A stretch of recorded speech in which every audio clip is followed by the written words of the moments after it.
and Miranda would give in to her every demand. But here she was now, telling her that she must learn to do her own cleaning and cooking as well as getting a job. It was preposterous. They had never taught her how to do domestic tasks at the expensive schools Daddy had sent her to. Needlework and piano lessons were the most grueling things she had ever had to tackle up to now. "And just what sort of a job do you expect me to do?" she snapped as she threw herself onto the bed. "Well, as it happens, I heard that they are looking for staff in Owen Owen. You might enjoy shop work," her mother added hopefully. Annabelle couldn't imagine anything worse than having to bow and scrape to awkward customers. She herself had often given shop staff a hard time, making them run here and there for things she wanted to look at. And now here was her mother daring to suggest that the roles should be reversed. "I don't think Daddy would be too happy with your suggestions," she spat peevishly. "Actually, it was Daddy's idea." Annabelle felt the bottom drop out of her world. She had been praying that at any second her mother would chuckle and tell her it had all been a silly joke, but one glance at Miranda's pale face told her that she was dreadfully serious. "And what if I refuse?" Her mother shrugged. "Then there would be little we could do to force you to go out to work. But I'm not at all sure how you would manage.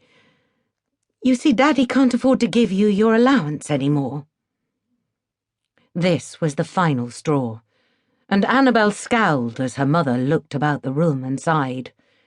Yesterday's lingerie littered the floor, and clothes that Annabelle had tried on earlier in the day, then discarded, were lying crumpled in the bottom of the wardrobe. "You perhaps ought to hang those back up," her mother suggested, tentatively. "Now that Mrs. Fitton has gone, you will have to be responsible for your own washing and ironing, too, and there's no point in making unnecessary work for yourself." And with that the woman turned and walked from the room, closing the door quietly behind her as Annabelle stared after her. Throwing herself off the bed, she stormed to the window and flicked the snow-white net curtains aside to stare down gloomily into the tree-lined avenue where they lived, in Chalesmore in Coventry. It was one of the very best areas in the city, and the home she had grown up in was magnificent. A rambling Victorian 4-bedroom detached house, set in half an acre that had been tastefully furnished from top to bottom by her mother. A sweeping drive led up to the heavy oak door, and on it was parked her father's gleaming Triumph. Annabelle smirked. That would give people something to talk about, if her father were to drop her off at some shabby workplace in that. But now, as she calmed down a little, she was sure that it wouldn't come to that. She would give it half an hour and then go downstairs and turn the tears on, and all this silly nonsense would be forgotten. She had always been able to wrap her father around her little finger before, so why should now be any different? Humming to herself, she began to rummage through her wardrobe again to find the new dress. She must wear something decent at tonight's party at her friend's house. It was Jessica's 18th, and if her dishy brother James was going to be there, Annabelle was determined she would look her best. Sadly, since the war had started, there had been a shortage of young men, since a lot of them had already been called up. James had only missed it because of a minor heart defect, but Annabelle could live with that. He was one of the most eligible chaps she knew, and his family were positively rich, occupying an even larger house than the Smythes.